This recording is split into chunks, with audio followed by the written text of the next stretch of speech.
The death toll from the flash floods in Texas climbs to more than 100, with an unknown number still missing.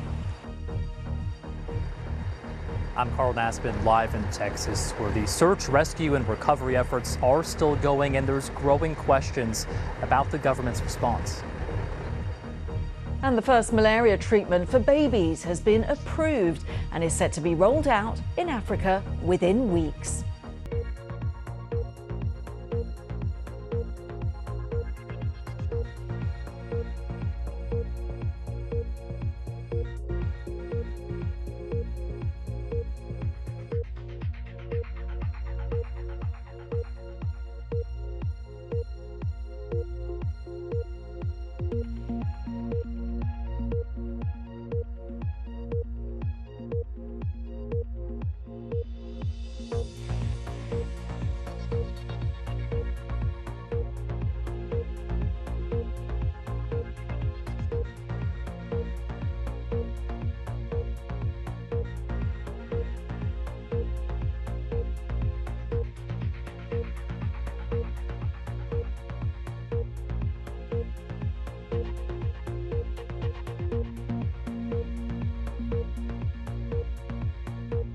Our headlines at 6 o'clock.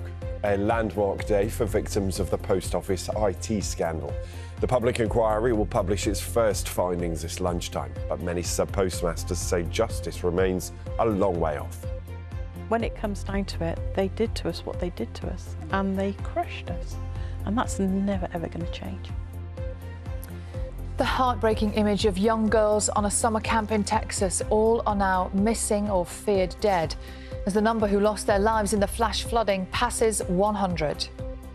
A warning that some young people, are living in Dickensian levels of poverty. The Children's Commissioner for England says society should be ashamed. Good morning. Some families in England and Wales are still facing lengthy delays in receiving death certificates for their loved ones. I'll look at the impact it's having. In sport, how one of the Wimbledon favourites avoided a shock as Grigor Dimitrov is forced to retire in tears, having led the world number one, Jannik Sinner, by 2 sets.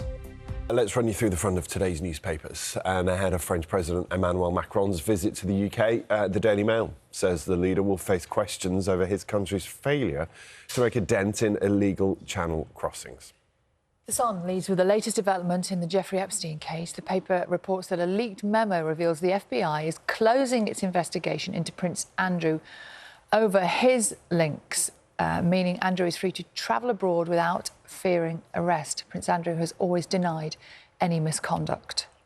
Front page of The Guardian has the story we brought you here yesterday. That picture there of Erin Patterson, who was found guilty in Australia of killing her relatives with a mushroom dinner. It was actually a beef Wellington laced with toxic mushrooms.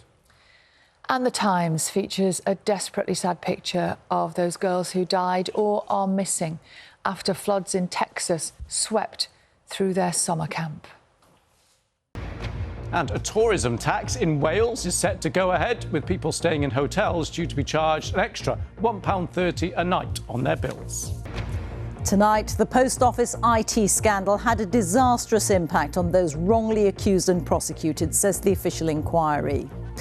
Vindication for the sub-postmasters and their families, but they remain strongly critical of the authorities. They make you feel so small and so insignificant, like you just don't matter, and all they're bothered about is saving their pennies. Also tonight, the former MasterChef host Greg Wallace has been sacked by the company which makes the show.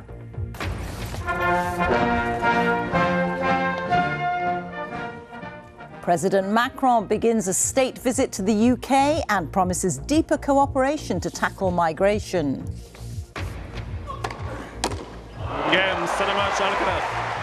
And the last British men's singles hope, Cameron Norrie, is out of Wimbledon. Resident doctors in England vote to go on strike over pay. The families of 3 murdered schoolgirls are demanding real change as a public inquiry into the Southport stabbing attacks is about to get underway. Former Conservative Party chairman Lord Tebbit, one of Margaret Thatcher's closest allies, has died at the age of 94.